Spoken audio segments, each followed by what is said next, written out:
Hello and welcome. We have kicked off another episode of It's Not That Simple, and by now you know what to expect. Engaging and dynamic conversations with some of the worldwide leading experts on a variety of important topics of our contemporary life. Today, we are delighted to welcome one of the world's leading authorities when it comes to the impact of technology on business and society. He is currently the co-founder and executive chairman of the Blockchain Research Institute, an adjunct professor at INSEAD, recently a two-term chancellor of Trent University in Ontario, and member of the Order of Canada as well. He's also published 16 books. I'm pleased to be interviewing today, to be speaking with Don Tapscott, who's joining us from Canada. Don, so much to talk about. We're going to talk about everything digital, everything that matters anyway, and to kind of set the landscape. I've seen a lot of the events that you've spoken at, a lot of the interviews you've given, and you speak about the second era of the digital age. And I think it'd be great for our audience if you can define what that is to get us going. Sure. Well, and again, it's great to be here, Pedro. Muito obrigado. Very good. Impressive. Well, as you know, my wife is Portuguese, so I'm quite familiar with the country and the food and the culture and the people and so on. Just flashback. And I wrote a couple of books in the 1980s that nobody read. I think my mother bought most of the copies. But in 94, I finally wrote a bestseller, and that was The Digital Economy. And it was the first big book about the web. And I had to, 20 years later, I had to write the anniversary edition. And I had to think about where have we come from and where have we been? And it occurred to me that we've really entered a second era of the digital age today. That for 40 years, we had mainframes, mini computers, PCs, the internet, the cloud, social media, big data, the mobile web, and so on. And now we have this new generation of technology that is very different. We have artificial intelligence and machine learning, and of course, Chat GPT and other tools like that are on everybody's mind. We have the rise of the Internet of Things, billions and trillions of inert objects that become smart communicating devices. And they're not just communicating, they'll be doing transactions. Light bulbs will be buying power from distributed power sources. We have autonomous vehicles and drones, robots, and technology in our bodies. And I also came to the conclusion that the foundational technology for all of that would be blockchain, or the underlying technology of cryptocurrencies. And these technologies are starting to really explode onto the scene today. You think about Chat GPT and everybody's talking about that. AI is moving from a tool to analyze data and make predictions and so on, to generative AI, where AIs can generate new content, new material, new ideas, new writing, new video, new photos. Yeah, I've seen examples. Yeah. And the metaverse is not such a big deal unless you're a gamer today, but it's coming on very, very strong. I mean, Citibank estimates that it will be $14 trillion by the end of this decade. That's approaching the size of the GDP of China. So everyone's paying attention to this and trying to get ready for it. And then blockchain, to me, this is not just an interesting new technology, it's really a second era of the internet as well. We'll get into that, of course, in more detail. But before we do, I also wanted you to give us your perspective of how this second era is affecting our day-to-day lives. And as someone who has a young daughter as well, it's particularly interesting to try to predict what her life will be like as blockchain continues to develop, Web3, you mentioned the metaverse, you mentioned AI. So how are these tools affecting us on a day-to-day basis? Well, the first era tools have affected us profoundly. In some ways for the better. I mean, I'm now a grandparent. I can communicate with my grandchildren when I'm traveling around the world, but with video. But there have been lots of problems as well, and we can certainly talk about those. The internet has led to big economic dislocations in society. There's a fragmentation of public discourse. It's undermining the nature of democracy and lots of other problems as well. I think that this technology has an enormous potential, but it also has a huge dark side as well. And the potential is to augment human intellect. You know, I haven't talked about this for a long time, decades really, but one of the first people I met many years ago was actually in the 1980s when I was trying to figure all this out. Was a guy named Douglas Engelbart, and he was at Stanford Research Institute. In 1964, he wrote a paper called Augmenting Human Intellect, a New Conceptual Framework. And back then, computers were used for data processing with punch cards. And he said, no, we're going to have these screens and everybody's going to use these screens. He invented word processing. He invented the mouse. He invented hypertext. He invented Windows and so on. And that vision has turned out to be a vision that's very, very powerful, but also there's a real dark side to this whole thing as well. All right. Well, as we get into the opportunities and the challenges of this new era, let's first help people understand exactly what blockchain is and why it's not that simple many times for the common person to get it right away.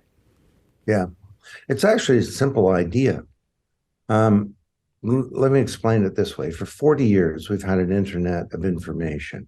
But if I send you some information, Pedro, you know, a PDF, a photograph, email, whatever, I'm actually not sending you the information. I'm sending you a copy. And the internet has been a big medium for publishing, communicating information, and that's great. But when it comes to things that really matter in our economy and in society, beyond just commonly available information, that is assets, things of value.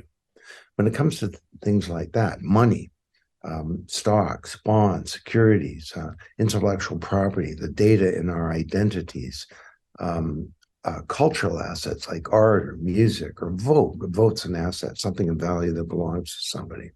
When it comes to those things, copying them is not a good idea. You don't want someone copying your vote or your identity.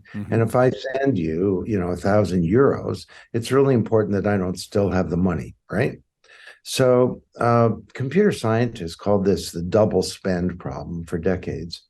And the way that we manage this problem in our economy is through intermediaries like banks, credit card companies, stock markets, various kinds of exchanges and escrow agents and so on, sometimes governments, now even big tech companies, social media and so on. And they perform all of the business and transaction logic for every type of commerce. They identify the asset, you know, they identify who you are, you're Pedro, that's a euro. They clear and settle transactions, they keep records. And overall, they've done a good job, but there are lots of growing problems. And, you know, I've talked about these extensively. I won't go into them. You know, they exclude 1.5 billion people from the global economy. They slow things down. They charge too much. I mean, why does it cost, you know, 12% and take 4 to 7 days from a physician in Toronto to send money to her mom in the Algarve or in, you know, Porto? So, and the biggest problem is that they capture all of our data that we create, and that's undermining our privacy and other things. So what if there were not just an internet of information? What if there were an internet of value? Some kind of vast, global, distributed ledger, or anything of value from money to music to a vote could be managed, stored, transacted securely and privately. Well, that's what that's what Satoshi Nakamoto did. He cracked the double spend problem in 2008, and he invented Bitcoin. Now, Bitcoin was just the beginning, of course, but it's an extraordinary beginning because for the first time ever, people could communicate, manage, transact with a form of money peer-to-peer. And trust was not achieved by an intermediary, it's achieved by cryptography and some clever code. So that, in a word, that's what all this represents, blockchain. It's an internet of value where we can manage, store, communicate, transact with things of value, assets. And I've been at this, Pedro, for 40 years or more. This is the biggest one I've seen. Well, I appreciate you sharing the definition of blockchain, a little bit of the history of it as well, to kind of be able to delve deeper now into this topic, because in your view, as we look at the good, the bad, and the ugly of blockchain, and starting with the potential for a force for good in our society and Web3, of course, what would you focus your attention on? What it can contribute in a positive way to society, to economy, to politics, etc.? Well, first of all, you threw out the word Web3, so let's just kind of... I did. I kind of did, you're right. Yeah, let's define that. I kind of sneaked it in there, you're right. Web3 and blockchain are roughly the same idea. Although when people talk about Web3, they talk more about some of these technologies of the second era, like the metaverse and AI and so on. But the first web, you remember the first time you used the web, it was a platform for the presentation of content. You went to websites, you got content. The second web, started in the early 2000s, was a platform for collaboration. You couldn't just read the web, you could write to the web, to use computer science lingo. You could go onto Wikipedia and make an entry. You could, create a group in Facebook, whatever. Blogs, vlogs, etc., right? Yeah, exactly. But the problem with both 1 and 2 was that you created all this data, and this value, you created all these assets, but it was owned by others, by intermediaries. Web3, enabled by blockchain, is this new platform where we're going to get to create value, but also to retain that value, to monetize it, to use it to plan our lives, to protect our privacy, and so on. And this creates a whole new platform globally for prosperity and for freedom, because privacy is the foundation of freedom. So I'm very excited about Web3 and blockchain together. They've taken a while to get going, but we're at a tipping point right now. Definitely. Now, you asked how can this contribute? Yeah, that's what I was going to follow up with. Yeah. I'm sorry. Little aside there. So, well, first of all, let's talk about the ownership of data. So the virtual Pedro is this mirror image of you that gets created online as you go through life. And it probably knows more about you than you do, because you can't remember what your exact location a year ago, or what you said, or what you bought, or what transactions you did, or what medication you had, or what diagnosis you had. And but the virtual you is data, the asset class of the digital age. You created, we all created, but it gets expropriated, kind of like digital feudalism, under the old feudal system across Europe. You were tied to the land, you grew some produce, the landlord took most of it, and you got to keep a few cabbages. Well, you're left with a few digital cabbages here today. And that's a big problem in a lot of ways. It means that you can't use this data to plan your life. You can't monetize it. A guy named Jared Lanier estimated there are 1.5 billion people in the world who could double their income if they could monetize their data. This data is not secure. It's on central servers, and there are two kinds of those that have been hacked and those that will be hacked. And our privacy is being undermined. And people say to me, well, Don, privacy's dead. Get over it. If you got nothing to hide, what's your problem? Well, I think this is foolishness. Privacy is the foundation of freedom, and all this data represents our identities. And we need to get our digital identities back so that we can manage them responsibly for ourselves. So enter Web3 and blockchain. This is a new platform whereby, as you go through life, this trail of digital crumbs that you're leaving gets swept up into your self-sovereign identity that you own. Now, that would be one of 50 profound opportunities for this technology to impact our lives in very important ways. I'll just mention one more. This is kind of a big one. You've got, the pandemic has revealed all of these deep problems in our systems and in infrastructures and society. And a big one is supply chain.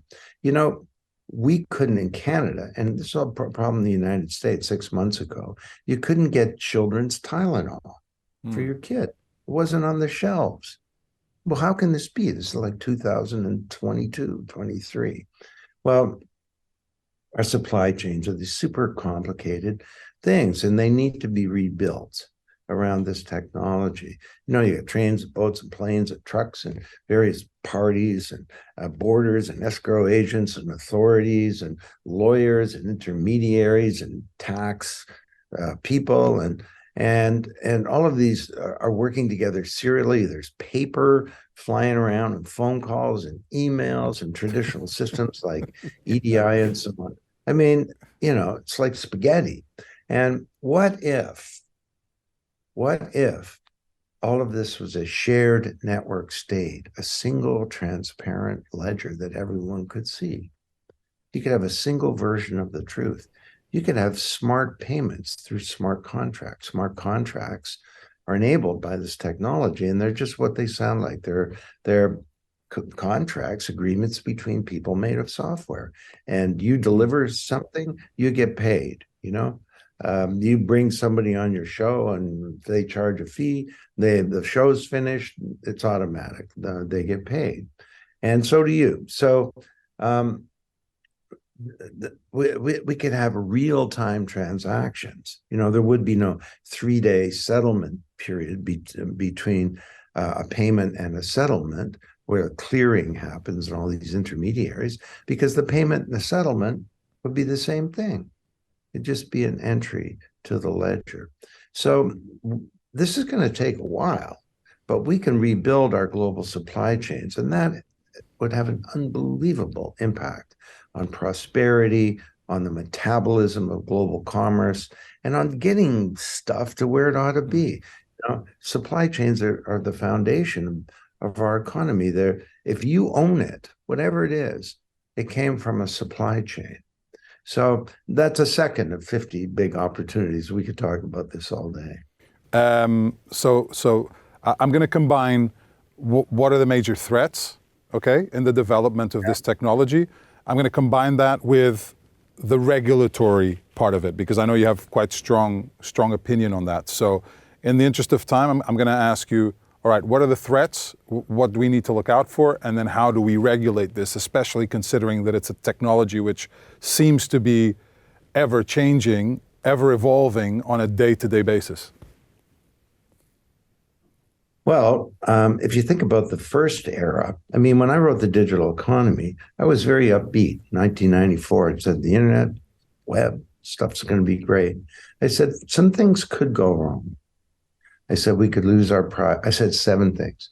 I won't go through them all, but we could lose our privacy in an irrevocable way. Check. Yeah. I think the internet will bring us all together, but because we'll all have access to the same information, but maybe people create their own information. Maybe we'll end up in little self-reinforcing echo chambers, where the purpose of information is not to inform us, it's to give us comfort. Maybe we'll have a fragmentation of public discourse. Check. Yeah. I said, I think the internet will contribute to prosperity for all, the middle class. I said, it could go the other way, where a small handful capture all the benefits of the internet. We have growing economies, but the middle class is shrinking. We have wealth creation, but declining prosperity. Well, that's the situation today in many countries, including the US. check. Maybe this technology, I think like all other technologies, Schumpeter, creative destruction. New technology comes in and breaks down old structures and institutions, but it creates more jobs, more employment, more opportunity. I said, I think that's going to happen, but it could go the other way. This technology could come so fast that we could see massive structural unemployment. But today, the number one job type for men in the United States, 48 states, is truck driver. I think that one's gone in a decade. The number one job type for women is cashier. I was in France recently. I bought a bunch of stuff in a clothing store. There was no... I hope you had some riot gear with you, but yeah, sorry, go on. Oh yeah, no, I was there a long time before that. But I came to the checkout area and it said, put your clothes in the bin. Then it said, you owe 400 euros. That was it. So, and this is not just structured work like this, sort of traditional blue collar work, but AI can analyze X-rays better than radiologists and dispense drugs better than pharmacists. And so I think we're in for a period of very big disruption. And ChatGPT is kind of just a great, example of that. I mean, it's used today for all kinds of really cool stuff, but, political leaders could use it to spread false information. Exactly. Write an essay on why the last U.S. elections were a fraud, and write a public figure's confession of marital infidelity. Create a role play between two people discussing how to create a dirty bomb. So on the upside, maybe a congressman and presidential candidates can now appear to be sensible. But seriously, I mean, who owns the copyright for all this created? The AI, the user of the AI itself, the creator of the prompt engineer. How will a teacher know whether an essay is original, or a music label know whether a composer actually wrote a song? Could an authoritarian state use AI models to keep dossiers on every citizen and predict and prevent citizens' actions, like in the Minority Report? Yeah. How will this technology affect jobs and labor markets? So, I mean, generative AI is not yet sentient. It doesn't really think, but it learns from the online world, and there's all kinds of bad stuff there: hate speech, racism, gender bias, abusive writing, false information. And so, how can the public interest shape the evolution and control of this technology? And it raises some big issues about what kind of social contract we have in society, what new laws, new institutions, new educations, and new behaviors will we require. So this notion of a social contract is, for the digital age, is one that I've spent a lot of time on. I don't think we'll have time to go into how that social contract would be drawn up, or how you ensure that certain values, certain morals are protected, because something that genuinely worries me about AI is eventually what it will mean for a lot of the human tasks and jobs and skills moving forward. But on the AI subject, if you were going, and you've been documenting this for a long time, you've been writing about the evolution of technology and its effect on business and society for a long time. Let's say we're sitting here in 2033, and just in a snapshot, how could AI be affecting what we're doing now, or what our jobs are like now? Well, do you need a human interviewer? I mean, an AI can create a visualization of you. Okay, thanks. Thanks a lot, Don. Really appreciate that. I have to retire early. Yeah, well, no, but here's the thing. It can also create a visualization of you. Yeah. I mean, I wrote something the day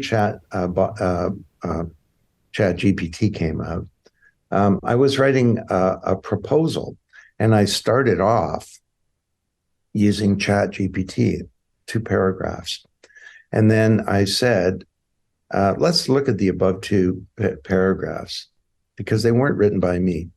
I asked them to write this thing, and it was actually to describe a new social contract. And I said, I asked for 3 versions. One was an academic version, one was a version like a TED Talk, and one was a version in the voice of Don Tapscott. Wow. And the version in my voice sure sounded like me. Now, how can that be? Well, it's read all of my books. It's going to watch this interview, probably. It's read everything that I've written online. So, pick almost anything. Ultimately, technology will be able to do it better than humans. So it raises some big issues, because, people have asked me, well, how can this technology be used to create a better world? And it certainly can, but it's not the technology that creates new worlds or solves problems or causes problems for that point. It's humans and their use of technology. And to me, the second era and all of the stuff that we're talking about gives us another kick at the can. It gives us another opportunity that we've kind of failed with the first era, to use technology to serve human needs and to help us achieve a better kind of civilization and society. But that's going to that's going to require human beings. We must will it.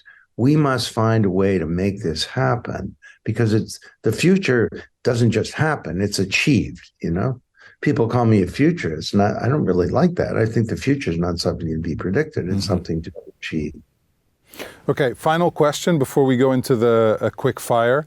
I just wanted to touch on something that we discussed prior to the recording of this interview, and that was how Silicon Valley was definitely the hub of technology and innovation during the first era of the digital age.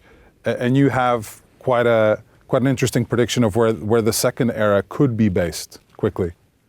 Well, I don't think it will be based in Silicon Valley. It actually won't be based in one place. But it is an interesting issue. Like for every city and every country, how do we create the conditions whereby this industry can grow and technology can flourish, and we can build a sector? And you need good regulation, and you asked about this earlier. I mean, it's a tough time to be a regulator because this technology is coming on so fast, and you want to ensure that the technology is not used inappropriately, and to protect capital markets and protect citizen rights and so on.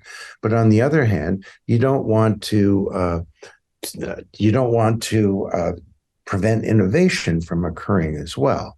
And getting that balance right is a real challenge, and a lot of countries have got it wrong. So you need a good regulatory environment. You need to have access to capital. You need good education. You need young people because they are obviously the future and the innovators in society. There are a lot of things that are required. So where's this going to occur? Well, in North America, I mean, Toronto had a pretty good shot at it, but made a lot of mistakes. I mean, the most successful business organization in Canadian history was not Shopify or BlackBerry or something. It's Ethereum. Ethereum's 3 times the value of Shopify today. It was created right here, and we drove it out of the country with our regulatory environment. So I just returned from China. I was involved in creating in the launch of something called the Digital Economy Innovation Park. I'm viewed as the father of the digital economy. I'm not really sure how I fathered an economy, but anyway, I'd like to know who the mother is. But they're throwing $10 billion in creating a Silicon Valley overnight. And this is in Chongqing, a city that I'd never heard of that has 34 million people. They're throwing billions of dollars into a dozen different each into a dozen different locations.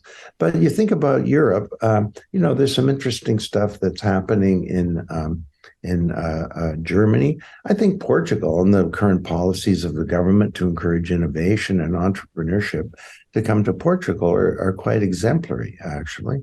And there's no reason why Lisbon couldn't become a global hub as well. So we're in the early days of this. In the football game, we're into the first 3 minutes. Wow, that is early, yeah.